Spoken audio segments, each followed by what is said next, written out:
So I'm just going to start with a little panoramic view of what's actually in this room. That's actually not added anything to this interview whatsoever, but never mind. Okay. Hi guys. Hi. How are we feeling post first gig ever? Spiritual, Jamie. Really? Yeah, fine. Numb and spiritual. Because it seemed like an absolutely huge and meticulous amount of thought went into making that what it was. A lot of planning. About a month?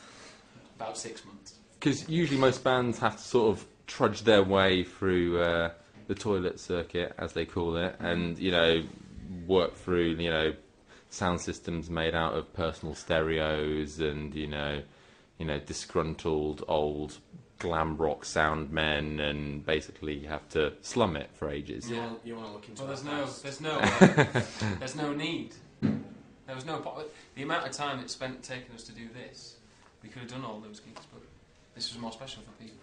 So talk me through the kind of thinking behind what that was and what that meant. And well, I kind of felt that it needed to be a bit of an experience, because I was tired of going to gigs where it was just kind of turn up, same venue, over. So we found this place first, and then we were like, well, how do we make a show here?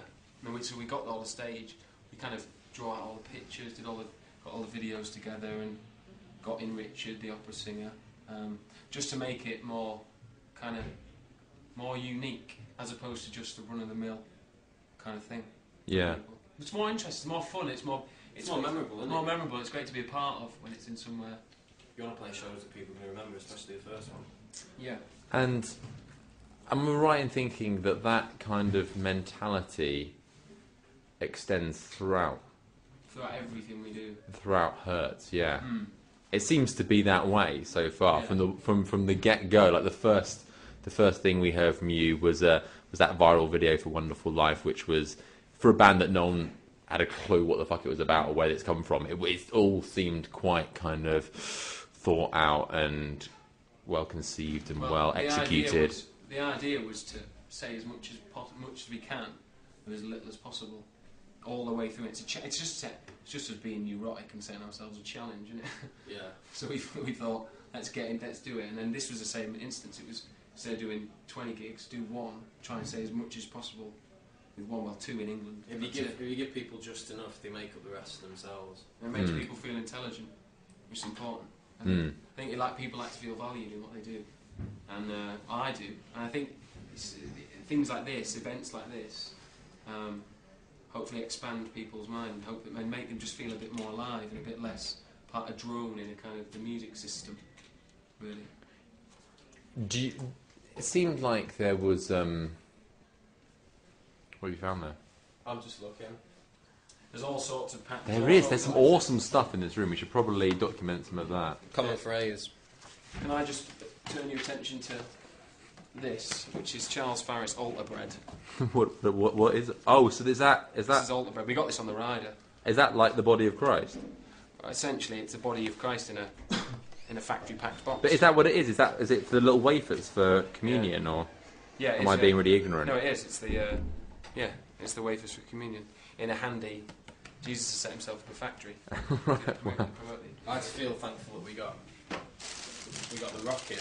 As well. Because the rocket was on there. So is this your rider actually? Altar bread, salsa, rocket, altar bread, altar wine, and rocket.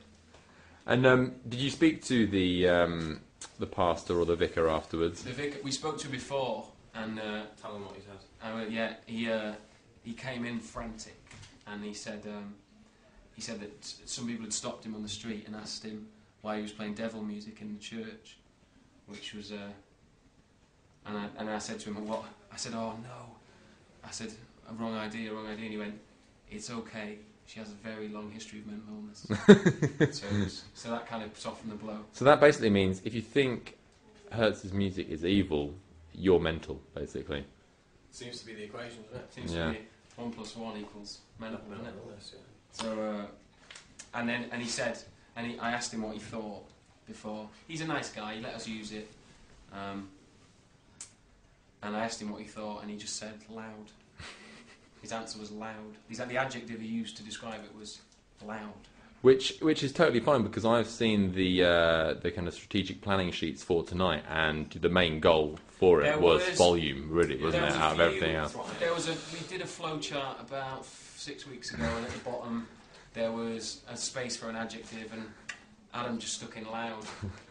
So job done, really. Job done, and I was like, oh, everyone's going to say brilliant, everyone's going to say amazing. Who's going to say loud? So Soundman's done a good job on it.